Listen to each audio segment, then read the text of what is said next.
So welcome to the Richmond Art Gallery's Artist Salon. This is our first hybrid session, our first session of 2022. My name is Kathy Tycholis. I'm the Education Public Programs Coordinator at the Richmond Art Gallery. And thank you all so much for showing up tonight in person, as well as to all our viewers that are watching us from online. For those of you who haven't been to the salon before, it is a monthly program that is designed just for artists to have inspiring stories, informative stories, and just ways for us to get together and keep on making your artwork and developing your professional practice. The salon does also exist as a Facebook group. You can join that and you will see artist calls, events, other Prody opportunities. So I just welcome you to join through the website. All the info is there, as well as past salons in case you've missed any. They're all recorded, as today's session will be, and also for any upcoming events. So Nan, for those of you who don't know her, she's been the curator at the Richmond Art Gallery since 2010. Previous to that, she was in my role as the Education Public Programs Coordinator. And this is her last week with us here at the RAG before she starts on her new adventures. So I'm so honored and happy she agreed to do this for me on her last week. She has so much knowledge to share. She's worked with so many different artists and on so many different projects, both from sort of the educational standpoint and doing programming, as well as curating, as well as jurying shows. So I think she'll just provide a real wealth of knowledge to all the artists out there that are watching. And I do welcome, again, we welcome questions throughout. I just want to say thanks, Dan, for doing this, and I will let you take it away. Okay, thank you, Kathy. No pressure. Before I begin, I would like to acknowledge that the land that we are on is the ancestral territory of the Hunkaminam speaking peoples. We're grateful for the opportunity to create, live, and work on this land. I'm really pleased to be here. Thank you for joining us here and online.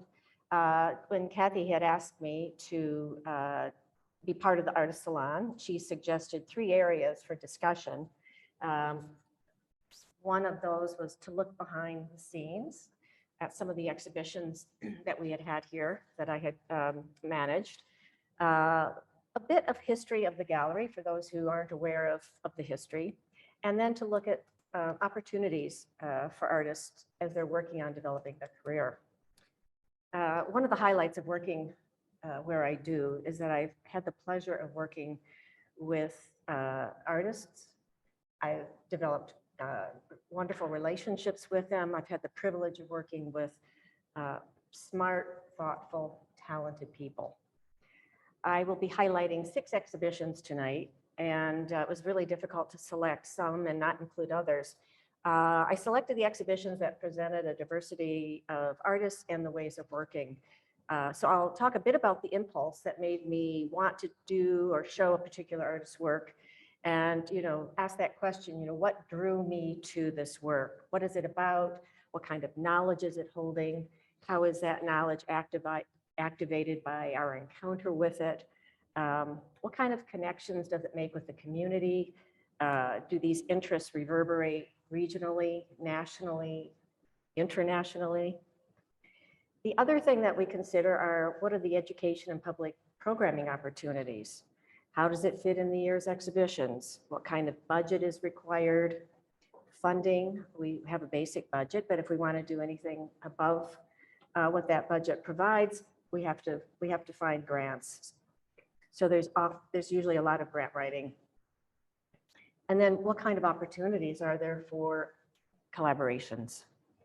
I'm just going to see if I can, yep, there we go. So this is with Cameron Cartier and the Chart Collection and Yasna Guy. This was an exhibition that took place in 2016. I do keep, like all people, curators, they look for artists who they might want to work with.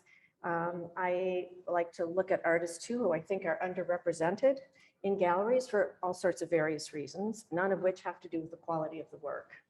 Yasna had made an earlier submission a few years prior to this show, and I just felt it didn't really fit with the other things that I was doing and that was happening in the gallery at the time. And then an artist emailed me and said, Yasna is doing a show at the Roundhouse Community Center. And I went and knew immediately that I wanted to bring her work to Richmond. Her work explores the ecology and history of bees, which was and still has relevance today. I did a studio visit and she indicated that she was hoping to do something much more ambitious than what she had done at the Roundhouse. So what she came up with were these tens of thousands of bees, individually printed using hand-cut prints, and they were installed on tissue sheets that formed a bee carpet, and they represented 30,000 individual bees, which represents a hive, swirling among this patterned flora and mythical personages that reference the symbiotic relationship of the bees to flowers. And then each sheet was dipped into beeswax. And so when you walked into the room, and it was on this wall here, it created this kind of immersive olfactory experience. Other works in the show came about after some discussion. And for example, these color swatches were just on her wall in her kitchen. And she'd been doing a lot of research on pollen colors. And I said, well, let's bring this into the show.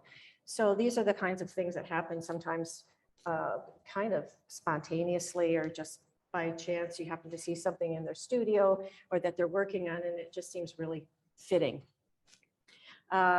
So installing, I'm just going to show some installation pictures. I like to look at behind the scenes, you know, I like to see sort of the mess before the final. There's Yasna up there helping to install, and here's Hannah Marie, who's here in the audience, who's an artist, but she came and helped install, which was just fantastic. Sometimes she's filled in as preparatory. And the thing I'd like to also just bring out is that I work with really great preps, and they're all artists, and I like to confer with them. I like to confer with the artists. It isn't just my perception, you know. I'll say, well, what do you think? How does this look? And so you can see Hannah Marie and I are looking at how it's looking. This is just another view from this gallery into the next one, which then shows Cameron's work. And I had heard from Public Art that Cameron Cartier was planting a pollinator pasture in Richmond, and her work aimed to increase sustainability habitat for bees. And because of all the decreasing bee numbers, parasites, pesticide use, that kind of thing. So I contacted Cameron and I told her what I was planning with Yasna and asked if she would be interested. And she said yes. And she said, well, let's bring a pasture inside the gallery. And I thought, well, that's just a great idea, but we can't really bring dirt into the gallery because we have to worry about you know, bugs and things like that, especially because they're connected with the museum. And so what she did is she kind of went away and had a thought about it. And she decided to produce handmade seed paper made from office paper collected in Richmond. And then she laser cut 10,000 bees from that. Embedded in there would be seeds to plant that you could plant, and then you would produce flowers that way.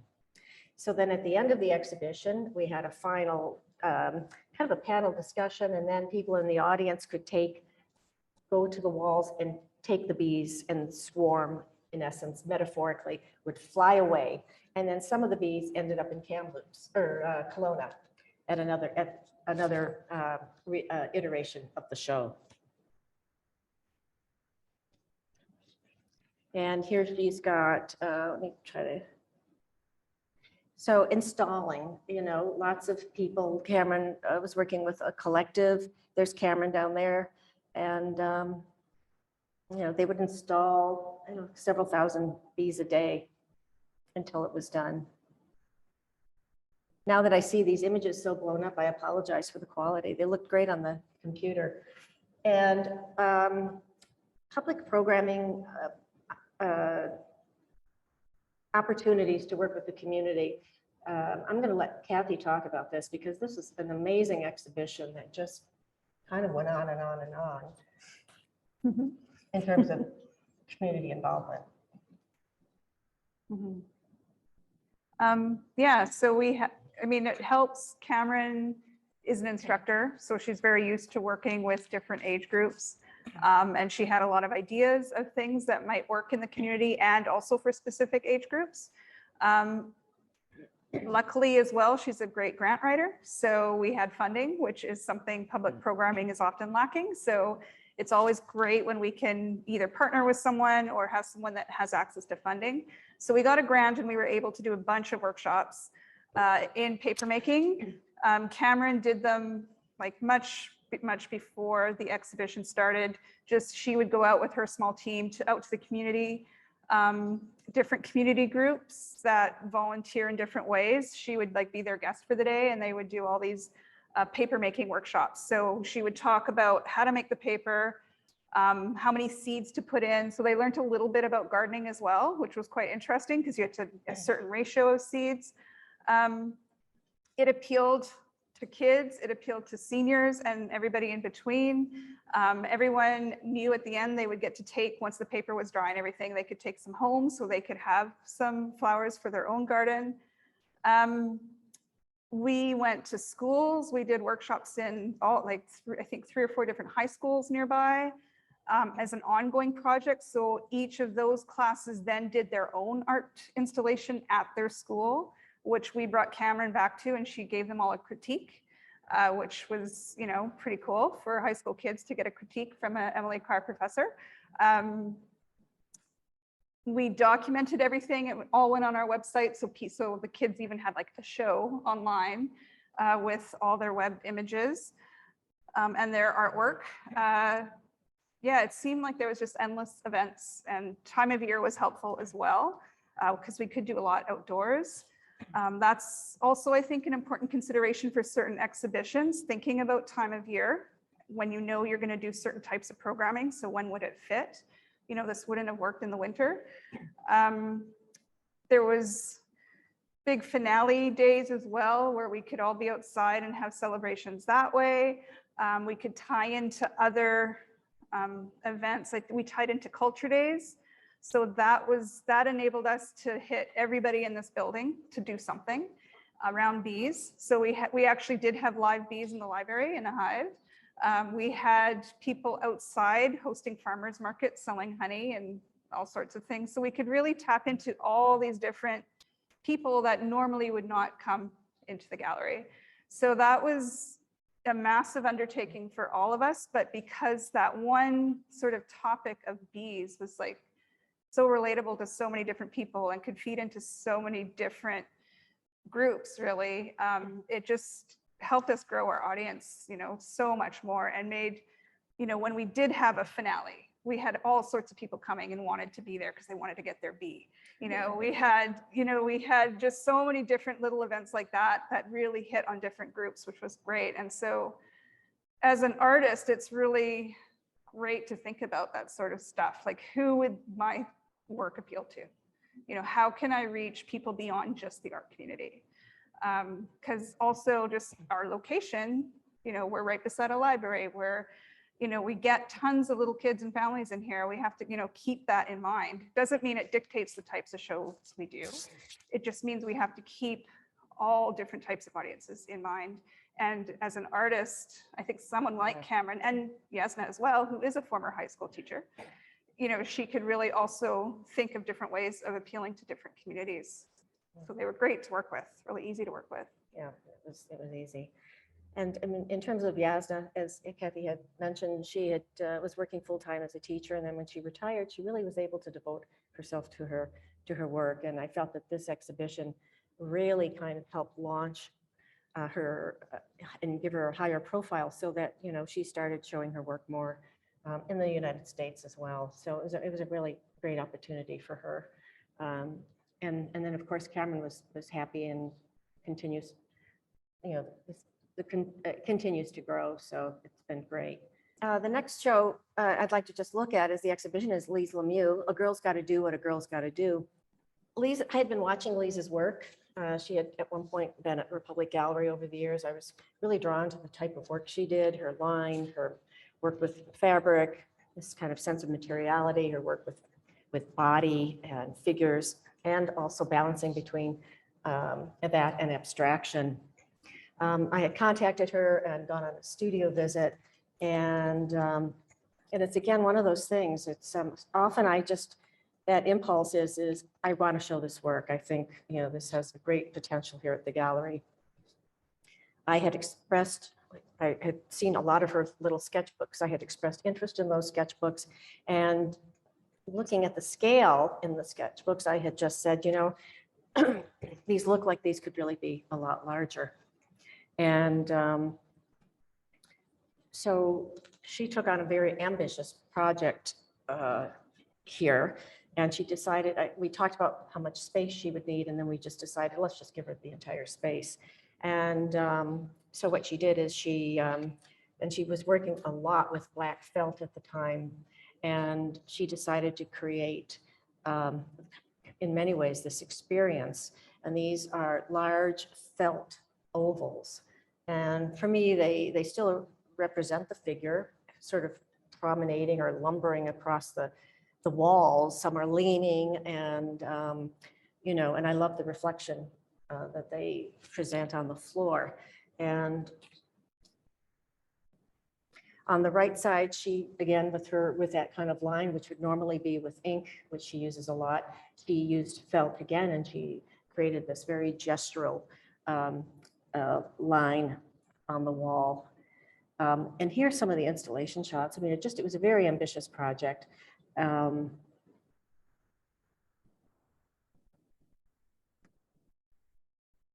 here she is installing something that may be more familiar to people, some of her figuration, her faces, that type of thing.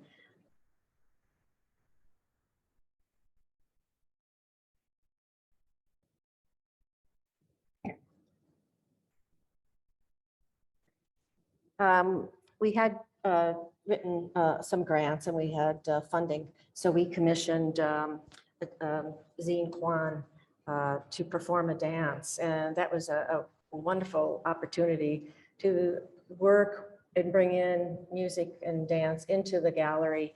And again, look at her work in a different way, where you bring a couple of genres together and create something different. And it was really wonderful to see Zine work within the space. She even took felt and created this very fast little, this garment that works so beautifully within the space. And there was music by Stefan Smolovitz. And then she also brought in Vanessa Goodman, who worked and danced in this space.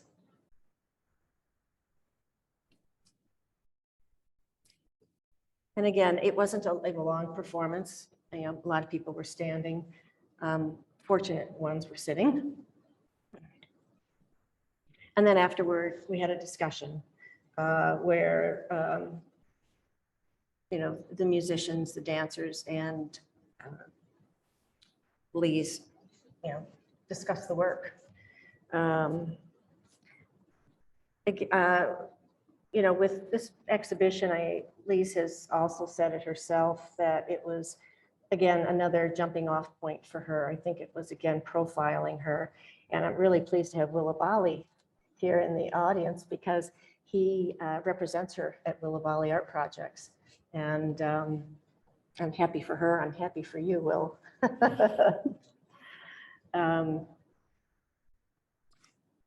So I'm just gonna, I think I'll just go on to the next one. If anybody has any. Were there any questions about anything at this point? This is Rick Leong. He's a Victoria-based artist, and his work explores, and he was born in Burnaby, but he's been exploring his ancestors, been exploring imagery and symbols found in classical Chinese painting. And I had seen his paintings, and I was quite drawn to them. And I had done a studio visit in Victoria, and at the time, it was, he was looking at doing quite a few paintings. And what ended up happening is that he could not commit as much time to the exhibition. And so we talked about how we might use the rest of the space. And we looked at how we might bring in some of the Richmond community.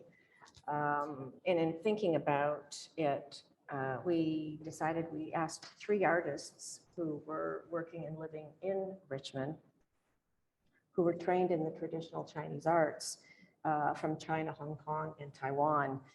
Rick and I thought it might be interesting to bring their work in the context of his work and to see what kind of dialogue there might be. So he and I visited 3 artists. They're all senior artists. Winifred Lee with watercolor painting, Desheng Li, who does calligraphy, and Ping Huang Wang, who produces ceramics. And so we visited them and had a discussion with them, and we brought their work in, and they all had immigrated here.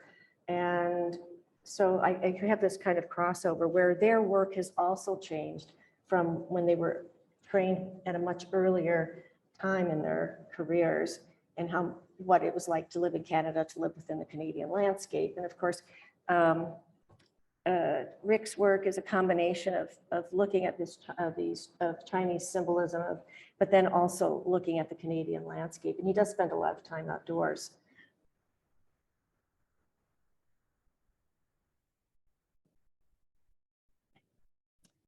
And this was in this gallery here. So his paintings were in this gallery. And then what we did is, Desheng's work is on the right. There's 10 scrolls of calligraphy. He produced calligraphy that showed 10 different periods of calligraphy.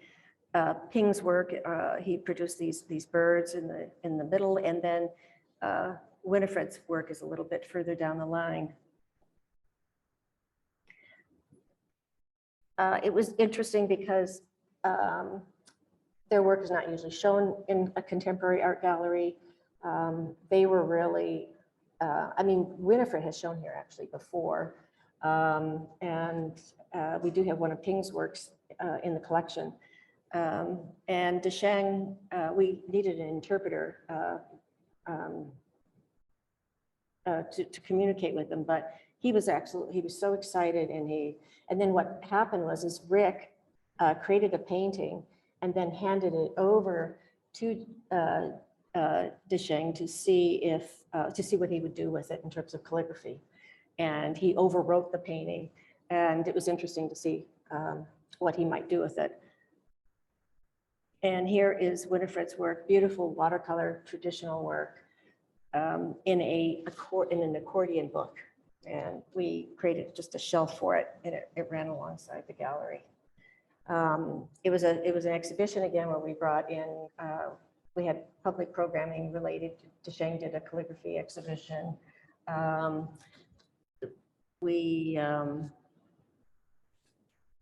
There was a Mandarin tour, and bringing in people that may not normally come into the gallery, especially people who may be more interested in some of the traditional arts. It was great to bring them into the gallery and to be introduced to it.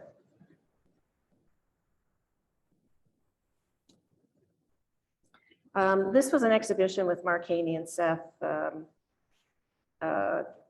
Omnis Temporalis. It was in 2017. It was a multi-form project that draws together the cartoon work of Seth and classical contemporary music performed by Vancouver composer and double bassist Mark Haney. I had known Mark Haney through my husband, actually, and I had heard Mark talk about a project that he was working on, and I became really very interested in it. He was really interested in Seth's book called George Sprott. It was a large format. He calls it a novella, and it explores themes of identity, time, loss, regret, memory, and it portrays the protagonist George Sprott, who actually in many ways is not a very nice man.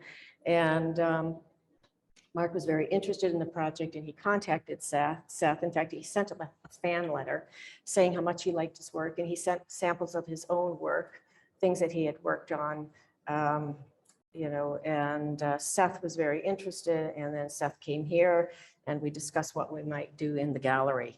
I like Mark he is the managing artistic director of the Little Chamber Music Series at Could Society, and he's a firm believer in doing things, bringing things to the public and making them accessible and free of charge. So we decided to move ahead. Mark had been trying to get money. I wrote some grants, he wrote some grants, and together we got BC Arts Council, a couple BC Arts Council grants. He'd got one for as an artist, I'd gotten one as an institution, and I wrote a Canada Council grant, and we got one for that. Here is the book, the start of the book, and it's Seth. If you're for people who are interested in comics and cartoon, he's a well-known figure. And in 2012, we reskinned the walls of the gallery. So I had an exhibition. It was just a very short exhibition called Temporary. Simon had invited 10 artists to work directly on the walls. So I invited Mark to come in, and he was the only non-visual artist that came in, and he actually worked in the corner in there, and he came in with his double bass, and he actually started composing the music for that. So what Seth did is he sent little models, and we created in here a cartoon cardboard television station, and which would then be the venue for 10 live performances.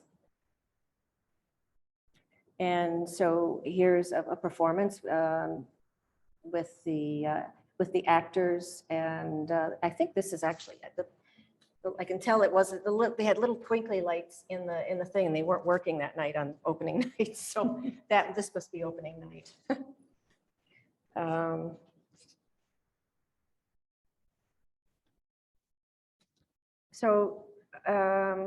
What we also then did, there's the costumes were done by Diane Park, and here we are. This is a dress rehearsal, partial dress rehearsal.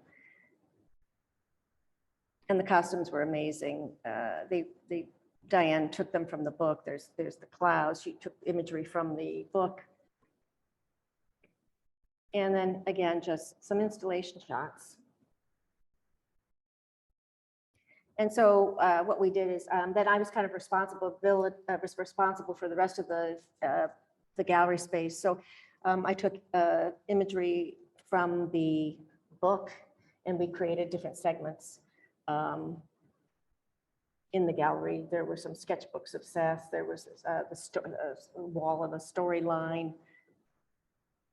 Everything was in cardboard. And here's, you can see a little bit more.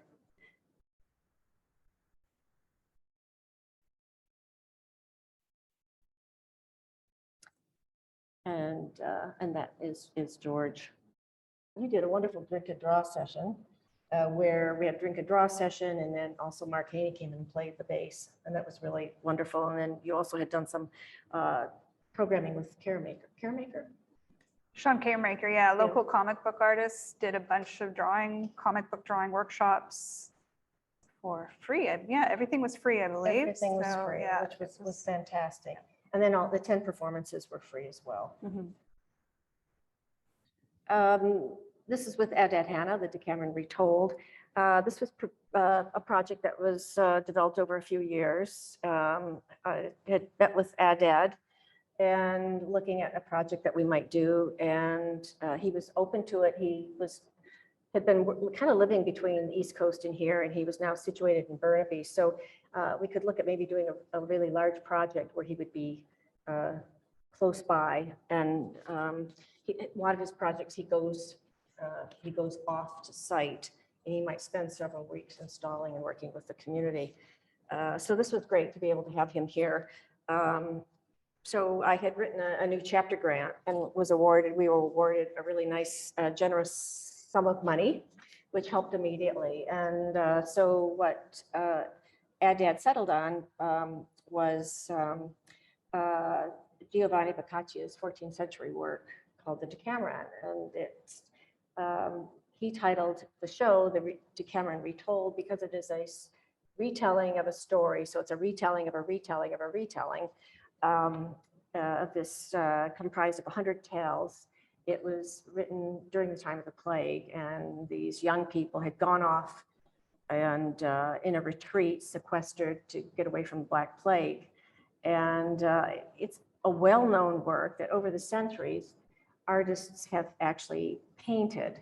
So what Adad was going to work from were the paintings from the work from the paintings that he picked out 5 over a course of that time.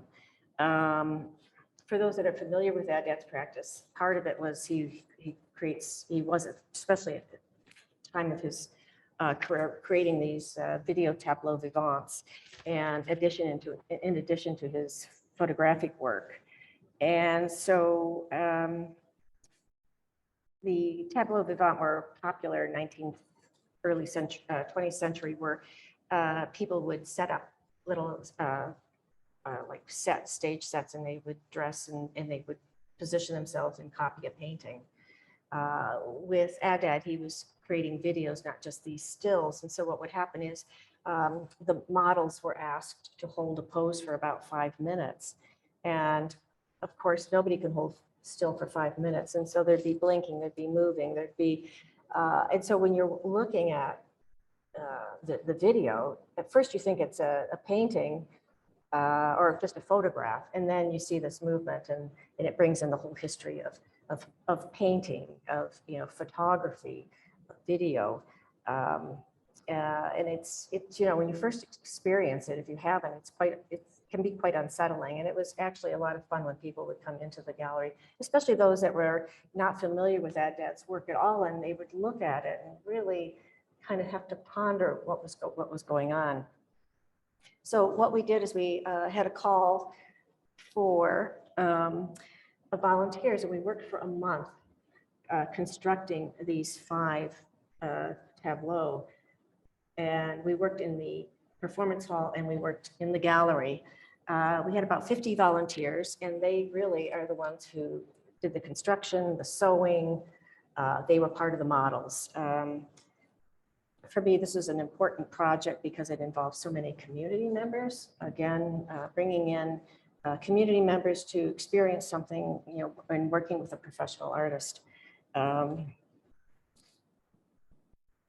Adad had brought in 2 people. One was actually is an artist he brings in from Georgia in the States, and he kind of gets things started and really works with the volunteers and gets them moving. And then at the end of it all, it would be set up, and Adad brought in a professional lighting crew and somebody to do the makeup and the hair. And here is one of the setups, one of the Decameron images, and you can see at the top, you can see the painting we're working from, setting up the models, and getting them to match. Well, we have a couple of the models here tonight. Would you like to make yourself known? And this woman here on the left was amazing because she had her legs tucked underneath her. And that was the other thing Adad would do. For most of them, he did 3 takes. So he might do 3 different sets of models, but she was in all of them. And I said to her, you're going to have to get up and stand up, otherwise you're not going to be able to walk after this. And she just held that flower. She was amazing.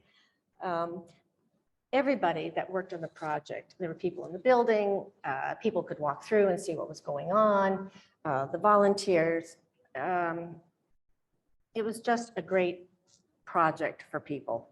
And here they are, we've got and I can't remember the name, is with the basil plant. But the head, and she was a high school student, I think, and she's worked with us in several projects. And they're setting her up and getting it ready.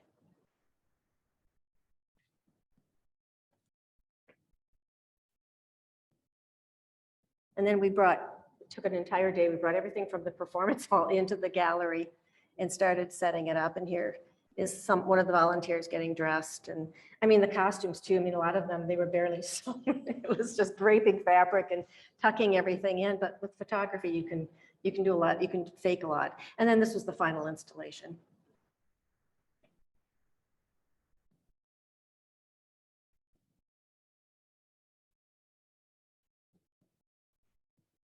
And then this final exhibition is with Karen Jones and Amy Melbouff, Labor's Trace. And it was, well, it was just before the pandemic. And Karen Jones is a Vancouver artist, and Amy Melbouff lives and works in Nova Scotia. Their work examines cultural identities and histories through the objects and materials that they work with. Jones is an artist of African descent, and Melbouff is a Métis artist. And so they work with traditional and contemporary materials. I had approached Karen Jones first, and because I had seen Karen's work earlier, I mean, she had made a submission probably about 8 years prior to this, and she has a jewelry making background, and she had produced some beautiful tools of kind of damascene and inlay, you know, this age-old technique of inlaying silver and gold into steel and armor. And she had produced these beautiful farm tools, and I actually had, you know, thought about working on an exhibition around that. And then I just held off. And then when I saw this new work of hers, and unfortunately, it just, her work just does not show up that well. There were 8 panels of these objects that she had created. And I'm pulling them completely out of context because they were attached, but otherwise you can't see them. They were kind of deliberate references to restraints used during periods of enslavement by, you know, African peoples.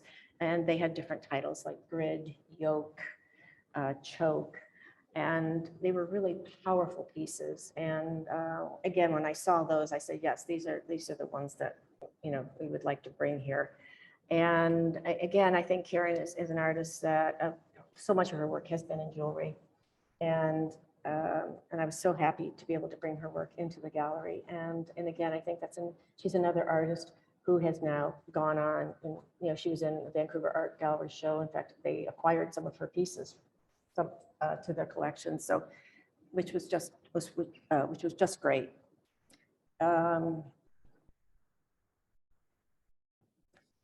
With Amy Melbouff, I mean, I was familiar with her work. I'd seen it, you know, read about it, of course, in magazines and things like that, and was really interested in it. So I had contacted her, and she lives in Halifax. So I went out there and did a studio visit. And at the time, she was not able to produce any new work. So what we did is we went through and looked at different things that we might be able to bring to the gallery that would work with this idea of labor and referring to you know, colonization, because both of those are shared by Amy's work and Karen's work. And so a lot of these pieces you may have even seen, especially Heart, that was profiled quite a bit in different galleries, but it really worked beautifully here. And I was so happy to bring her work and to bring those 2 works into a dialogue. Amy works a lot with the tarps, the plastic tarps.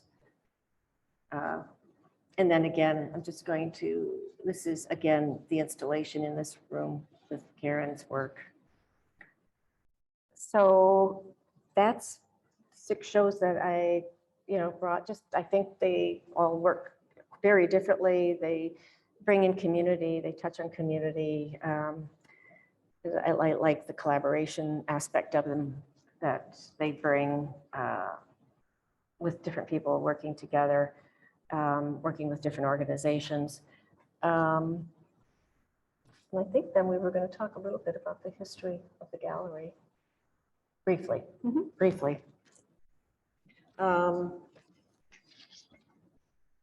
Probably a lot of you know this, but the gallery started in 1980, and it was started by a group of women who wanted an art gallery in Richmond, and they really pushed for it, and they got council to agree.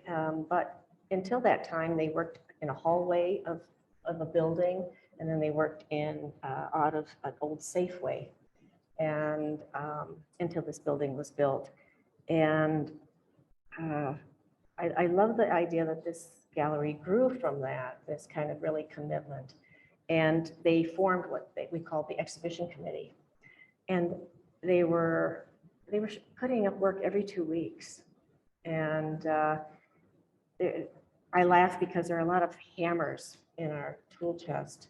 And those hammers are from that time when the women were installing the work themselves. A lot of it was painting and that kind of thing. And they all had a hammer. And I love that history. And Paige Hope Smith was the director, first director for 18 years. And then together, she worked, and then Paige retired in 1998. And then Corinne Corey came from Concordia University. She was an artist. She was kind of the head of a department. And she always wanted to be a director. And when the opportunity came, she came out here, got the job. And what she did is she professionalized the gallery. She began applying for and receiving BC Arts Council grants, Canada Council grants. Again, then starting to pay artists Carfax fees, making sure the walls were always painted, handing a lot of the work over to preps, and then the exhibitions became more ambitious, and it did evolve. And then I came to the gallery in 2000. It was supposed to be a 6-month contract as a cultural programmer. I was Kathy, and I had come from New Zealand, where I had worked in a public gallery, but then later taught at the schools of architecture and design in Wellington there. And my background is not in curatorial studies, it's in studio art. And I think that has impacted the way I look at things and the way I work with artists. And then I held the education public programming position until 2010. And then there was also a period, well, actually there were a couple of periods where I became the interim director / curator. And at one point I had also education public programs coordinator. And I bring this up because I think it's important to, show how institutions grow and they develop, they have difficulties, they recoup, they grow, and opportunities come and go, and positions shift, and the institutions evolve. And I am just really thrilled because we finally have made it public. But it's going to be Zoe Chen who will be the new curator, and she will be coming from the Vancouver Art Gallery. And really thrilled because now she will take the gallery into a new direction and keep raising the bar. So I'm really pleased about that.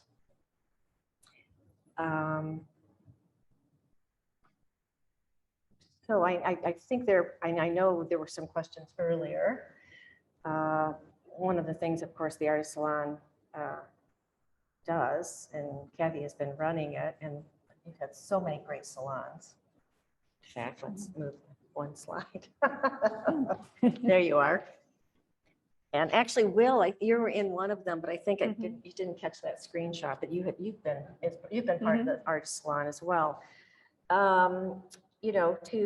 In terms of professional development, helping artists, hearing from professionals, hearing from curators, hearing from artists, how they got their start. And everybody wants to know how do you choose an artist? What are the opportunities? How do I get into the gallery? And I, illustrating, what career paths, how people, move their career along. And I just, so I think I'll just launch in unless anybody has anything to say first.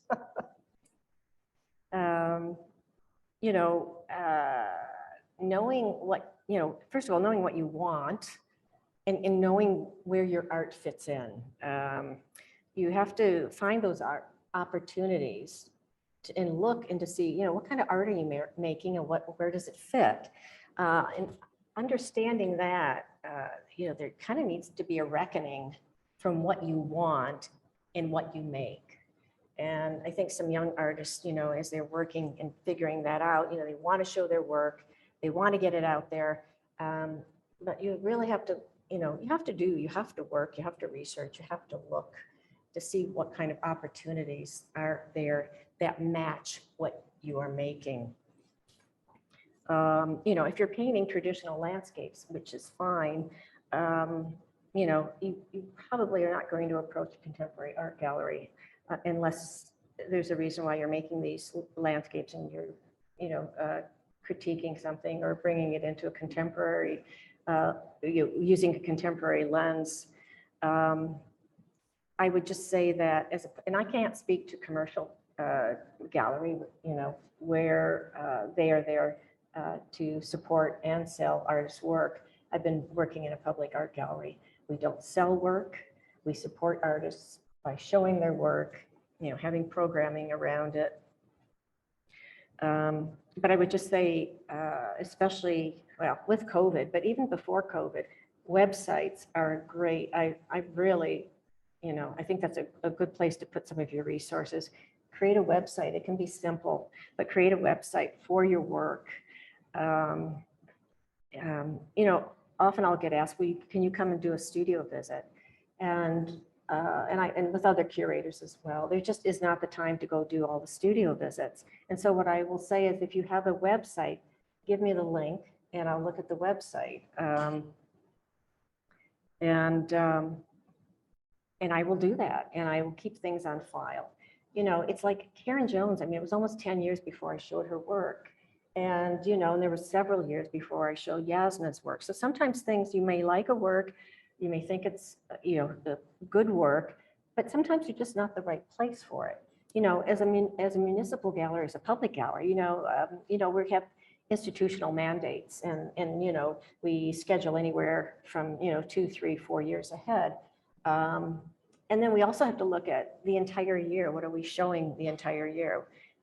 We want to show a diversity of work. We want to show a diversity of artists.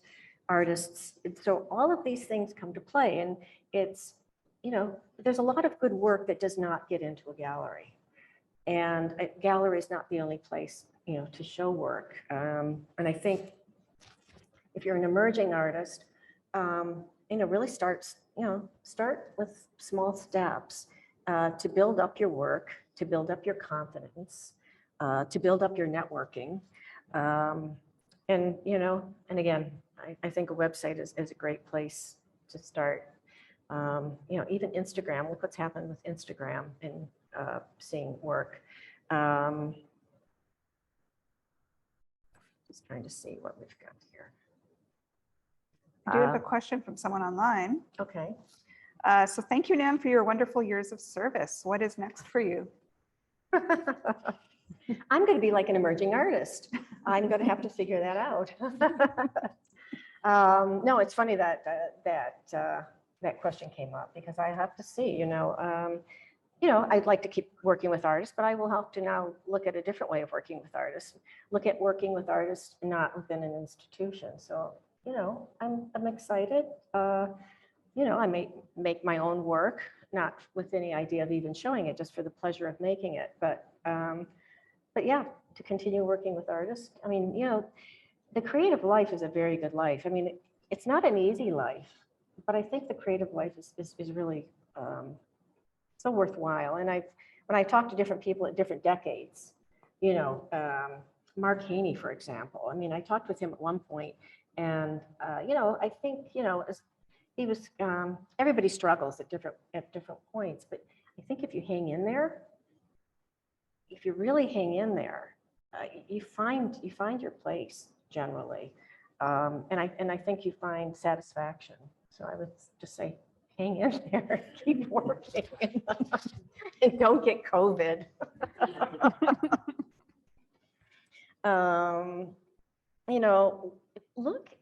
You have to make your own opportunities a lot of times. And I think especially now, join up with other artists, even if it's just for discussion, and maybe look at maybe ways of doing maybe pop-ups, or look at places where art may go. And, it may go in a cafe, a community center, a library. And, and don't, it's great to be in a gallery, but it's great to have your work out in the public too. It's like if a tree falls in the forest, and nobody's there, do you hear it? I mean, the same goes for artwork. If it can't be seen, can you hear it? Can you see it? Can you experience it? So it's important to get your work out there, and create networks through other artists, cultural workers, get involved in an artist community, building up your work, which builds up your confidence, work on building your history, your portfolio, your body of work, exhibiting, find ways of exhibiting. There's a lot of open calls. Alliance for the Arts often posts calls. And, public art too. I mean, different municipalities, I know Richmond does. I mean, even if it's, and of course it depends on the kind of work that you do, but even, they do banner calls. And sometimes even their installations and 3D work, they're very modest. And there might be an opportunity for you to, potentially think about making a public work. But we have the art columns here in Richmond, so it's good for 2D work. If the work fits, you photograph it, and then they do all the rest of the work. And it's a way of having your work out there. Vancouver Art Gallery Arts Rental. Again, that's a place maybe to look. I think if you teach, I think that's also, we bring in a lot of artists to teach.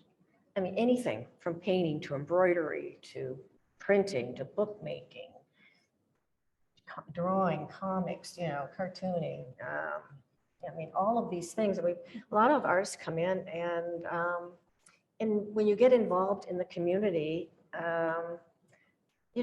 people notice you, they get to know your work maybe a little bit. It's another way of networking.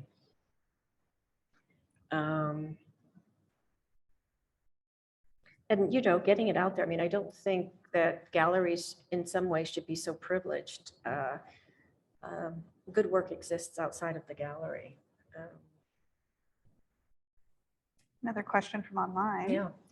How would an artist choose a path if they can't hone in on a particular subject? Have fun. Well, I think it sounds like you're still finding something that is of interest. A subject, an interest. What are you curious about? What are you curious about? Is it an issue? Is it a material? You kind of have to find that, and then stay with it for a while and work with it. Don't just treat it superficially. I mean, if you're going to start with something and you really start digging, you can stay with something for a really long time. I'm not sure if that's quite, but, I would say, yeah, find something and, that is of interest. Another question. What is your own artistic creative medium or outlet? It's been Richmond Art Gallery. Yep, I hear that. Yeah, it has been Richmond Art Gallery. Do you think now that you'd have some time, are you going to go back to the studio? Yeah, I mean, I have lots of little things I'd like to, I have things I'm curious about, things that I would like to research, but I'm certainly not going to be talking about that today.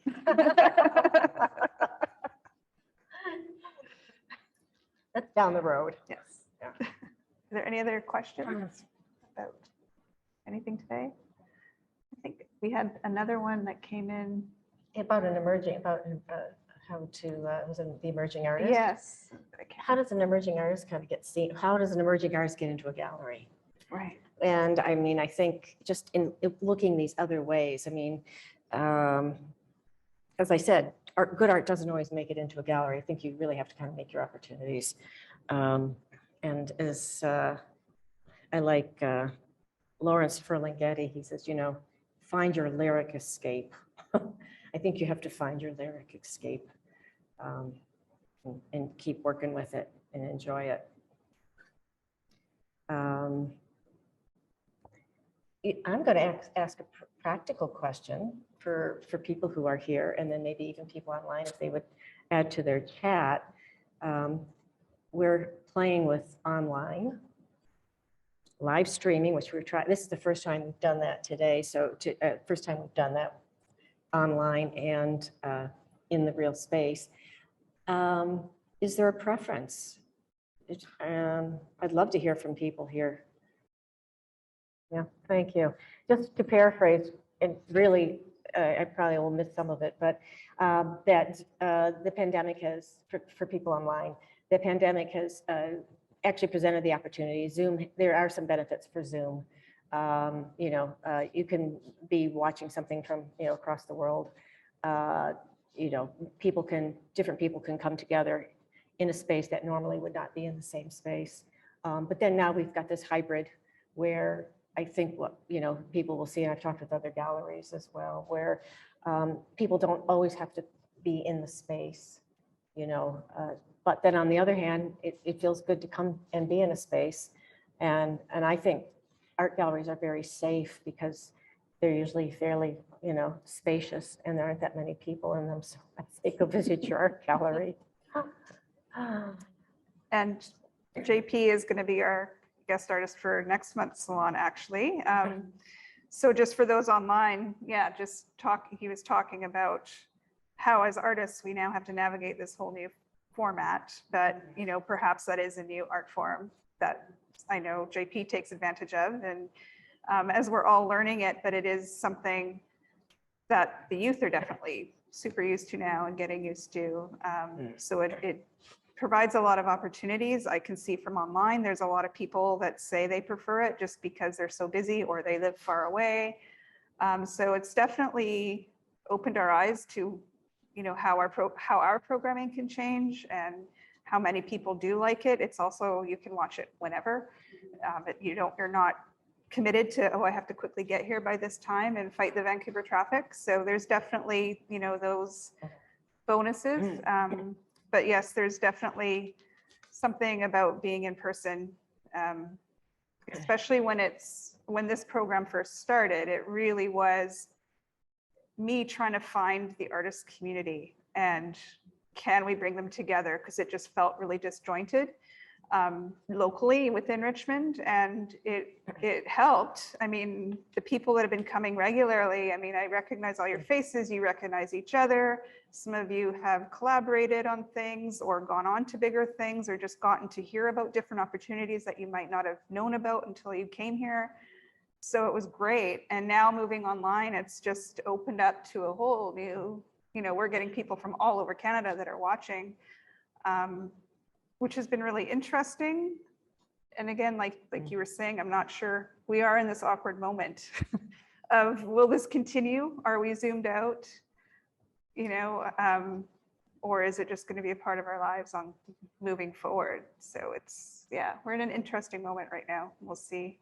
I'm still deciding if we're going to, what this is format this is going to take. So feedback is much appreciated from everyone.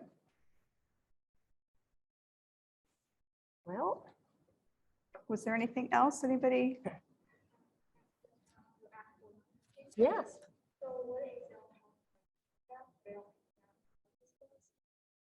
Can you just repeat that again, please? Top criteria for picking out an artist's work?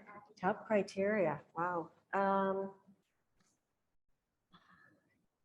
there are so many things that the question is, what is the top criteria for my looking at choosing, selecting an artist? And again, I think it goes back to what is that impulse? What draws me to the work? So many different things. As I said, what knowledge is it holding? What is it about? It could be, also there's always the conceptual aspects of it, but then how is it presented? Maybe it's materiality, it's materials, the way the materials are put together. So many different things of just, and I often have quite a visceral reaction to work that I really, that kind of speaks to me. Although also there's work that, I look at it and I kind of might struggle with it at the beginning. And then, the longer I sit with it and, I kind of come around to it, and then often I will embrace it. So, I can't just say one thing. I wish it was that easy, but I think it's great it isn't, because it is complicated and it's complex and intricate. And I think that's what makes it so fascinating, and why people are still making it and why people are still interested in it. And I think every curator would have a different response to that. Oh, I'm sure. It's very Absolutely. individual. Yeah, absolutely. Any other questions, comments?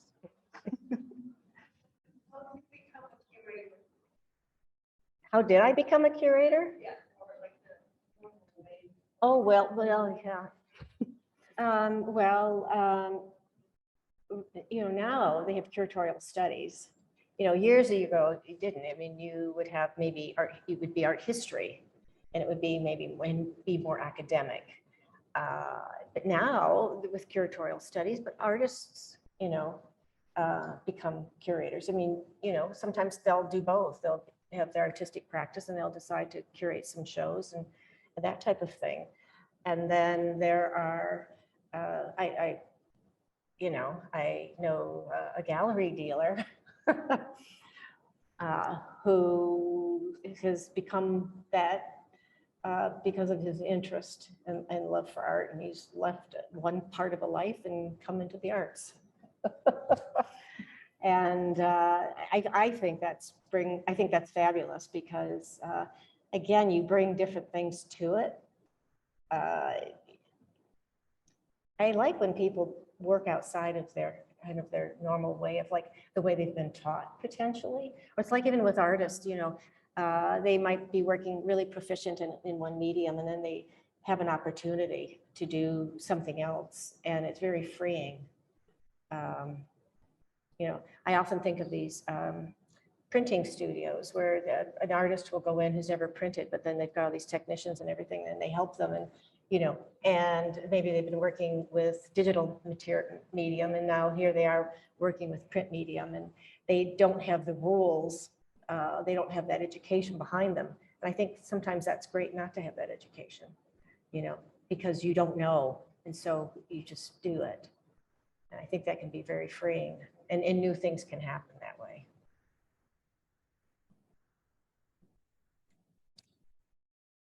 Right. Well, thanks, everybody. So I did mention, so JP will be our artist salon artist next month. We've moved to the last Wednesday of every month, so you can either tune in online or join us. I think we're going to try to go outside. if we can go outside, we're going to try to go outdoors.